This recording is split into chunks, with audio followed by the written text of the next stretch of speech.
masalah persediaan ya di pemrograman dinamis. Sini juga bisa kita sebut proses stokastik untuk masalah persediaan. Karena apa? Karena kita punya rentang waktu tadi ya, kita punya fungsi waktu di situ. Kita punya fungsi waktu di situ, kita punya statusnya yang bersifat diskrit untuk hal ini, untuk masalah persediaan, statusnya bersifat diskrit. Karena kan pasti kita hitung ya, kemarin kita juga bicara inventory di pemrograman dinamis, dan waktunya juga diketahui, misalnya minggu ke-1, minggu kedua, atau bulan ke-1, bulan kedua, seperti itu. Oke, di sini kita punya DT atau permintaan produk pada minggu ke-T, minggu ke-1, 2, dan seterusnya. Kita asumsikan bahwa DT ini adalah variabel random yang independen dan berdistribusi identik dengan distribusi probabilitas yang diketahui. Ya. Jadi nanti distribusi diketahui, sehingga nanti kita boleh variabel random. Nah, proses stokastik tadi kan adalah himpunan variabel random dengan indeks T. Di sini kita punya fungsi waktu, kita punya variabel randomnya atau DT. Sehingga untuk himpunan dari variabel random ini dalam masalah persediaan itu bisa kita sebut dengan proses stokastik. Jadi di sini kita punya XT, kita punya state tadi ya, status. Itu adalah jumlah persediaan produk pada akhir minggu T, di mana T-nya itu dari 0, 1, 2, dan seterusnya. X0 itu adalah status saat jumlah persediaan, itu saat ini ya, saat ini. Saat ini kita punya X0-nya itu atau jumlah persediaan kita itu sebesar 3. Nah, jadi untuk proses stokastik ini, untuk rantai Markov ini, kita tidak berbicara tentang data masa lalu, tapi data saat ini ya, kondisi saat ini untuk memprediksi kondisi yang akan datang. Beda dengan misalnya di contoh pemrograman dinamis kemarin ya, kita bisa menggunakan di data masa lalu untuk prediksi yang akan datang. Kalau rantai Markov, kita cukup mengetahui kondisi saat ini supaya kita bisa melihat probabilitas pada masa berikutnya, entah itu ke 1 hari berikutnya atau 2 hari berikutnya atau apapun itu satuan waktunya ya. Ya, jadi di sini kita punya kebijakan pemesanan ya, kebijakan S, S kecil ini adalah yang minimum, maksimum. Minimumnya kita punya 1 di gudang atau 3 maksimum untuk maksimum. Jadi jika jumlah persediaan barang kita kurang dari S sama dengan 1, yang mana artinya kita tidak punya maksimumnya tadi ya, kita punya 3. Lalu jika kita di gudang masih terdapat persediaan, maka kita tidak melakukan pemesanan. Karena apa? Karena kita berpatoknya pada kondisi saat ini ya. Jadi jika kondisi saat ini kita nggak punya persediaan di gudang, otomatis kita harus pesan sebanyak 3, sebanyak maksimum kita tadi ya. Kalau nggak ada, kalau masih ada persediaan, kita tidak melakukan pemesanan ya. Bukan kita lihat, oh sebelumnya seperti ini data permintaannya dan lain-lain. Jadi kita tidak berpatok pada data yang lalu, kita berpatok pada data saat ini. Sehingga untuk nilai yang mungkin pada XT tadi atau variabel randomnya tadi, sini jumlah persediaan produk pada akhir minggu ke T itu nilai yang mungkin adalah 0, 1, 2, atau 3. Kenapa? Karena kita tadi punya minimum 1 dan maksimal 3. Jadi X itu tadi kan adalah jumlah persediaan produk ya. Jadi bisa saja di gudang kita itu habis, atau di gudang kita tersisa 1, atau tersisa 2, atau tersisa 3. Tidak mungkin di gudang kita tersisa 4 karena kita tadi punya maksimumnya sebesar 3 ya. Jadi ini nilai yang mungkin untuk jumlah persediaan kita pada saat akhir minggu ke T. Ya, jadi kita tadi punya XT tadi adalah variabel random. Lalu kita ingin melihat jumlah persediaan pada waktu T plus 1. Ya. Misalnya di sini T-nya sama dengan 1 pada minggu ke-1. Kita ingin melihat jumlah persediaan pada saat X2, minggu kedua, akhir minggu kedua. Nah, kita punya 2 kondisi di sini. jika persediaan kita itu kurang dari satu, yang mana persediaan kita bernilai nol, maka kita cari nilai maksimum dari 3, di mana 3 tadi adalah kapasitas maksimum kita kurangi dengan permintaan pada saat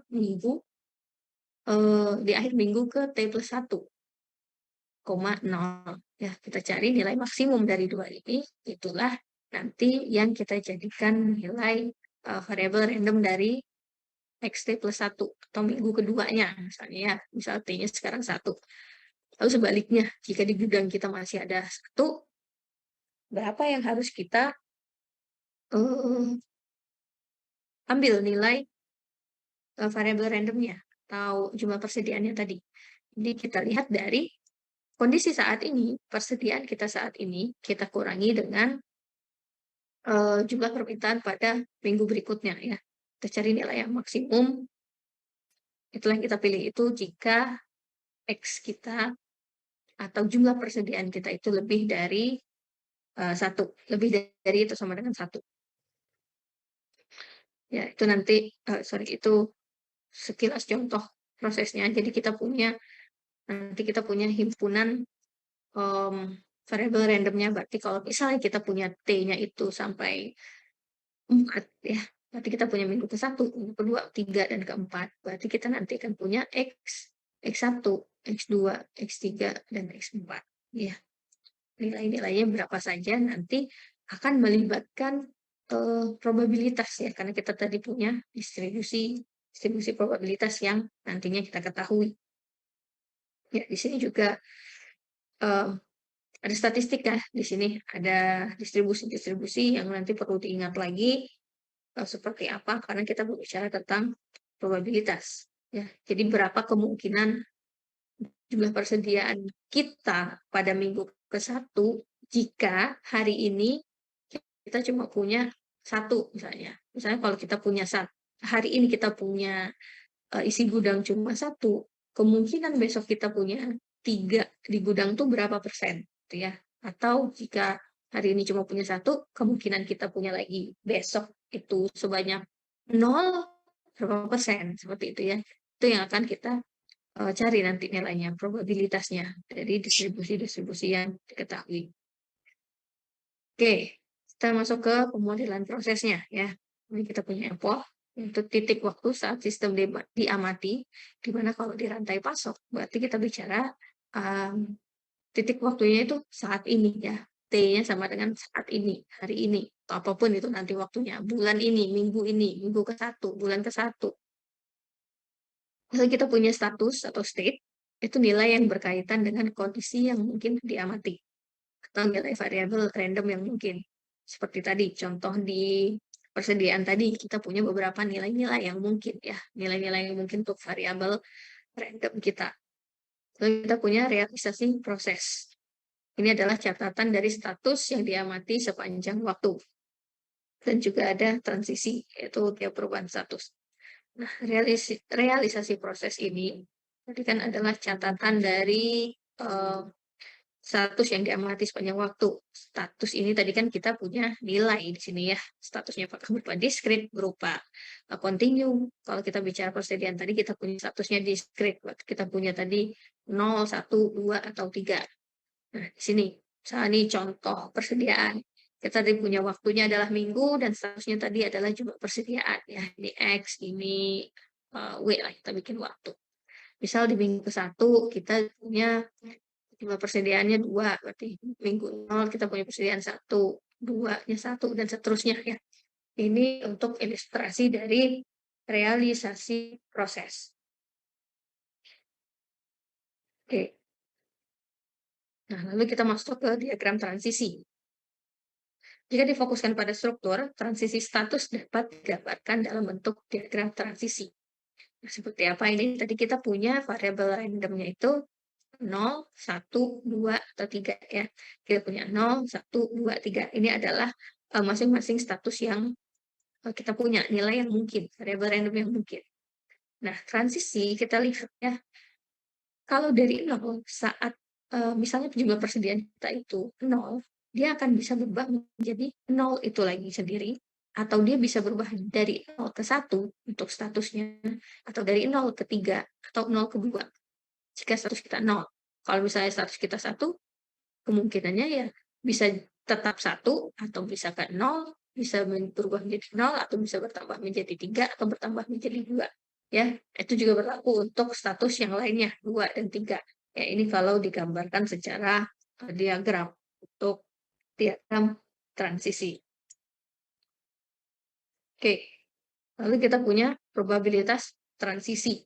Di sini nanti kita bentuk matriks, kita punya matriks P, itu matriks probabilitas transisi. Di sini kita punya P1, P2, 3, 4, sampai 44 ya. Di mana baris ini baris ya, 1, 2, 3, 4. Baris 1, 2, 3, 4 ini adalah kondisi saat ini. Saat ini itu seperti apa? Dan kolom 1, 2, 3, 4 ini adalah kondisi yang akan datang. Jadi misalnya, berapa probabilitas jika saat ini status kita itu 1 dan besok adalah 1. Kita hitung probabilitasnya di P11. Lalu jika status kita saat ini itu adalah 1, besoknya 2, berapa probabilitas 1, 2. Misalnya kalau kita bicara tentang, saya langsung ambil contoh cuaca ya, misalnya 1 cerah, 1, 2 dulu ya, 1, 2 cerah mendung. Jadi misal jika hari ini cerah, besok cerah, berapa peluangnya, berapa probabilitas itu akan terjadi, ya. Atau jika hari ini cerah, besok mendung, berapa probabilitasnya. Itu yang akan kita hitung pada probabilitas transisi. Jadi berapa kemungkinan perubahan dari status saat ini ke status yang akan datang. Ya, entah itu status hari ke-1 atau hari kedua, atau status 1, 2, 3, dan seterusnya. Itu nanti yang akan kita cari nilainya. Ya, ini secara definisi ya. Kita tadi punya variabel random, kita punya XN. Jika dia berupa himpunan, ya, himpunan variabel random tadi, yang mana ada fungsi waktu di dalamnya, itu kita sebut dengan proses stokastik. Jika nilai XN-nya itu diskrit, dapat kita hitung dengan pasti, maka dia merupakan proses stokastik dengan status diskrit. Dan jika dikatakan, bagaimana jika dikatakan di waktu diskrit, maka waktunya dapat kita tentukan dengan pasti. Seperti tadi contohnya hari, minggu, dan lain-lain. Oke, lalu nilai dari XN untuk suatu realisasi tertentu dari proses disebut status dari proses pada langkah ke N. Nilai dari XN inilah yang kita sebut dengan status. Misalnya XN kita, misalnya itu sama dengan 0, maka inilah kita namakan status. 0 inilah status kita saat ini adalah 0. Bukan XN-nya. XN ini adalah variabel random ya, variabel random. Oke, jika variabel random XN adalah diskrit, maka proses disebut proses status diskrit. Nah, ini jika variabel random kita itu adalah diskrit, maka prosesnya berupa status diskrit. Tadi seperti yang saya sebutkan di awal tadi pada klasifikasi proses stokastik. Nah, kita bicara tentang probabilitas tadi ya. Kita punya probabilitas transisi. Di sini kita punya probabilitas bersyarat ya. Jika untuk semua N, P di mana XN ini adalah status, ini adalah variabel random, JN ini adalah statusnya, nilainya, bersyarat jika XN min 1 sama dengan JN min 1, lalu XN min 2 sama JN min 2, sampai X0 sama dengan J0. Jadi di sini kita punya peluang bersyarat jika kondisi kita saat ini terhadap masa akan datang, ya. Atau jangan ini. Misalnya kondisi kita pada saat misalnya kita punya N-nya itu atau T-nya itu 3. Jadi kita punya seperti apa kondisi kita saat minggu ketiga. Misalnya ini minggu, jika minggu pertamanya itu minggu keduanya itu sama dengan J2, misalnya ini J3. Lalu X1 sama J1, X0 sama dengan J0. Ya. Nah, kalau di sini kita ingin menghitung probabilitas jika kondisi kita saat ini sama dengan status kita saat ini berdasarkan kondisi masa lalu. Semuanya kita hitung. Jadi, seperti apa peluang besok cerah jika hari ini cerah, kemarin itu mendung, kemarinnya lagi cerah. Itu perhitungan yang seperti ini ya, yang XN sampai X0. Untuk rantai Markov, kita perhitungannya cukup memperhitungkan kondisi saat ini dengan kondisi yang akan datang, entah itu pada saat besoknya atau besoknya lagi atau besoknya lagi seperti itu ya. Jadi nanti N itu ada nanti langkah-langkah apakah tahap 1 langkah ke depan atau 2 langkah ke depan dan seterusnya. Intinya dalam menghitung di sini untuk proses stokastik pada rantai Markov, kita cukup memperhitungkan kondisi saat ini terhadap yang akan datang. Jika kejadiannya seperti ini, maka bisa kita sebut dengan proses Markov waktu diskrit, status diskrit, ya, atau rantai Markov. Tadi sudah dijelaskan juga waktu diskritnya seperti apa dan status diskritnya seperti apa ya. Untuk waktu dan statusnya itu dapat dihitung dengan pasti. Ya, di sini ada probabilitas bersyarat ya. Di sini P, Xn sama dengan J, Xn-1 sama dengan I. Dia akan disebut probabilitas transisi satu langkah atau one step transition probability dari I ke J pada langkah N. Jadi seperti apa status kita pada saat ke N, waktu kita sama dengan N, jika status kita pada saat N-1 atau saat kemarin ya, itu sama dengan I. Jadi seberapa besar probabilitas jika saat ini kondisi kita, misalnya kalau bicara inventory, 0, jika kemarin itu kita punya di gudangnya 3, ya seperti itu. Jadi kita ingin meramalkan besok, probabilitas terjadinya besok itu dengan status yang ditetapkan, dengan kondisi sekarang yang seperti apa, gitu ya. Nah, ini akan dapat dikatakan stasioner jika semua langkah M dan N itu nilainya sama ya. Untuk langkah N seperti apa, untuk langkah M seperti apa. Jadi dia dapat dikatakan stasioner. Ya, ini probabilitas transisi satu langkah, nanti ditulisnya seperti ini, PIJ, P kecil ini adalah elemen ya, nanti elemen-elemen dari matriks, di mana I tadi adalah kondisi saat ini, dan J adalah kondisi yang akan datang, atau I ini adalah N-1, J itu adalah N, ya. Seperti ini. Kalau saat N itu J, kalau saat N-1 itu adalah I. Dia merupakan probabilitas bersyarat untuk X1 itu sama dengan J, jika X0-nya itu sama dengan I. Ya, jadi berapa probabilitas jika kejadian besok itu bernilai J, jika hari ini itu bernilai I. Ya, nanti di contoh mungkin bisa lebih paham. Jadi nanti kita punya matriks bujur sangkar P yang tadi punya elemen PIJ ya. Ini kita sebut dengan matriks transisi satu langkah atau one step transition matrix atau matriks transisi. Kita punya probabilitas transisi n langkah. N di sini yang di atas itu adalah langkah-langkah dari kita mau meramalkan untuk satu langkah atau 2 langkah ya. Langkah itu nanti adalah waktu-waktunya ya, fungsi waktunya ini bicara di situ. Jadi untuk PIJN itu ya ini tadi probabilitas bersyarat pada kejadian saat ini terhadap kejadian yang akan datang. Ini kita punya matriksnya ya. Kita punya matriks. Jika kita punya one step, berarti N kita sama dengan 1 ya. Berarti di sini kan ini tadi PN ya. Di P1. Oke, di situ kita berarti punya M kali M matriks ya. Karena kita punya status 1 sampai M kali M matriks. Sini kita punya masing-masing elemen P11, P12, P1M, P21, P22, P2M, sampai PMM. Yang mana baris di sini menyatakan kondisi saat ini, dan kolom menyatakan kondisi yang ingin kita ketahui. Jadi matriksnya nanti akan berbentuk seperti ini. Nilai dari masing-masing elemen ini, itulah tadi probabilitasnya ya, probabilitas bersyarat. Ya, lalu kita punya persamaan Chapman-Kolmogorov.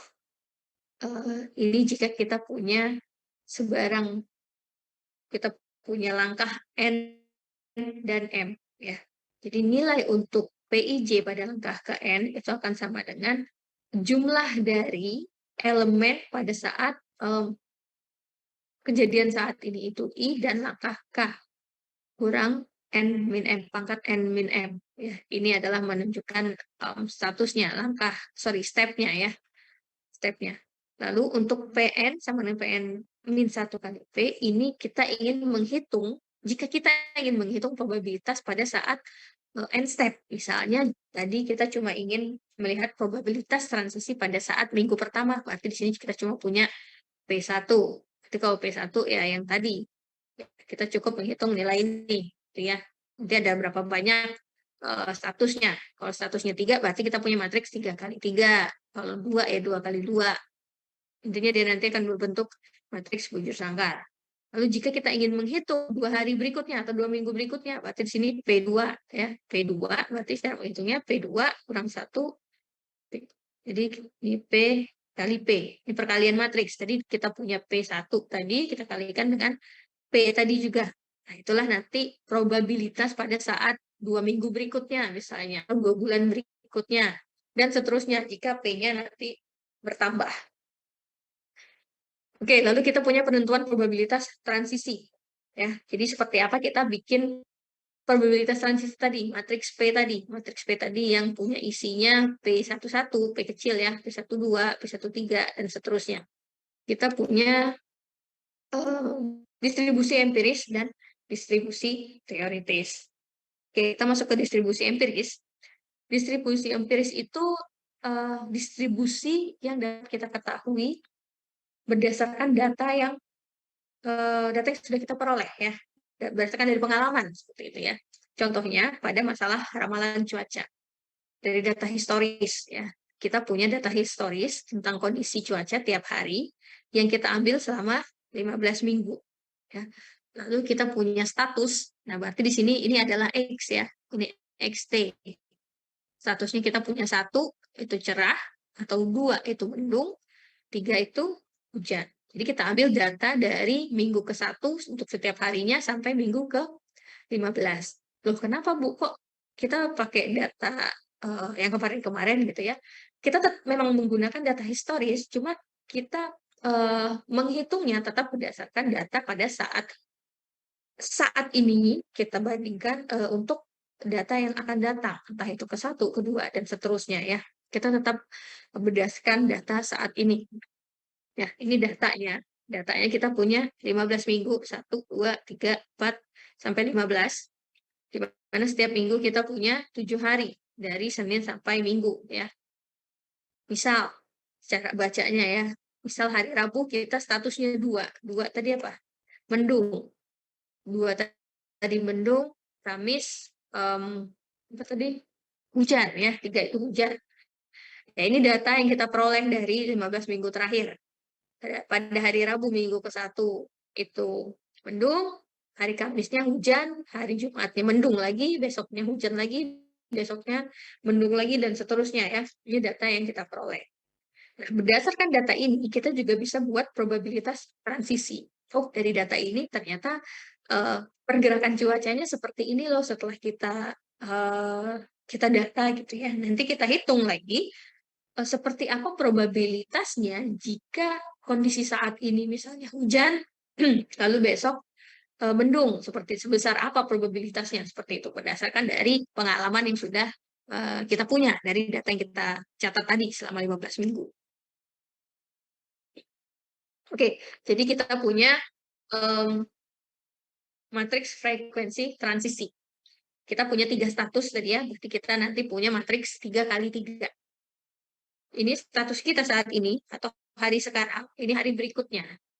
Kita lihat, frekuensi jika hari sekarang cerah, hari besok cerah. Berarti sekarang 1, besoknya 1. Kita lihat. Situ ada 9. Apakah benar?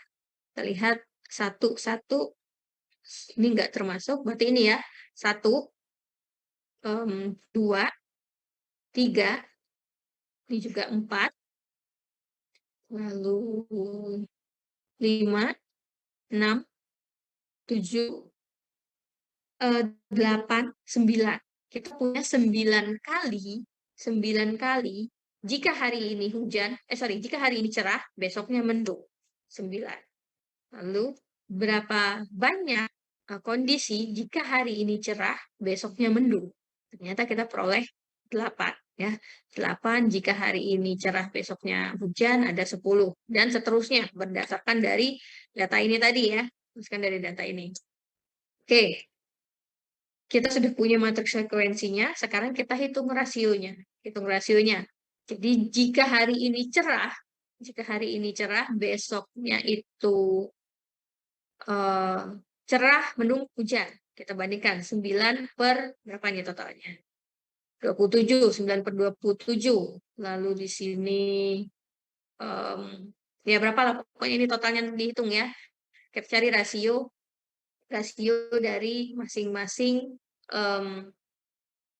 probabilitas ini, sehingga kita peroleh, oh jika hari ini itu statusnya 1 atau cerah, maka probabilitas besoknya itu cerah sebesar 0,3. Atau jika hari ini cerah, besok itu mendung, probabilitasnya 0,29.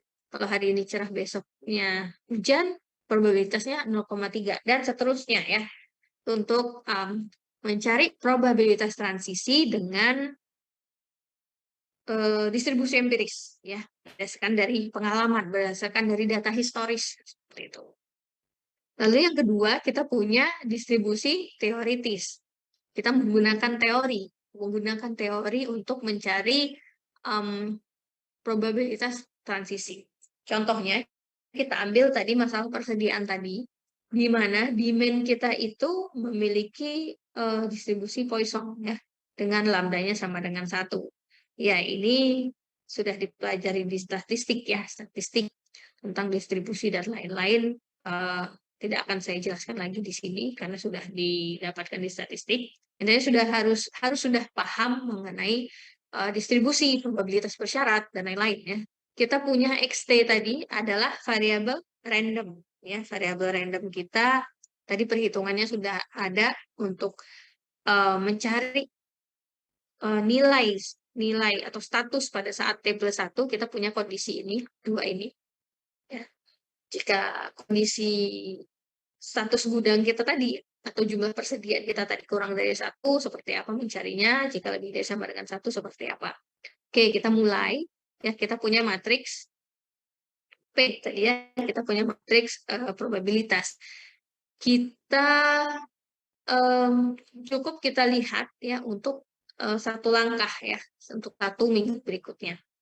Kita punya matriks, di sini kondisi kita, oke, sebelumnya saya ingatkan dulu, tadi kita punya XT-nya itu yang mungkin itu ada 0, 1, 2, 3 ya. Jadi di sini kita punya 0, 1, 2, 3. Ini juga 0, 1, 2, 3. Nah, di sini untuk P00 berarti berapa probabilitas jika jumlah persediaan kita saat ini 0 dan besok juga sama dengan 0. Atau berapa probabilitas saat status gudang kita saat ini atau jumlah persediaan di gudang kita 0, besoknya ada 1, dan seterusnya ya. Seperti itu cara membacanya. Kita gunakan tadi probabilitas bersyarat ya. P00 berarti probabilitas bersyarat untuk XT plus 1-nya sama dengan 0 dan XT-nya sama dengan 0. Jadi berapa nih probabilitas jika saat ini gudang kita kosong, besok juga kosong gitu. Jadi berapa nilainya? Atau berapa probabilitas jika saat ini itu kosong, besok ada isi 1 gitu. Itu yang akan kita cari. Nilai dari probabilitas transisi tersebut. Ya, tadi kita punya distribusi Poisson ya, Poisson.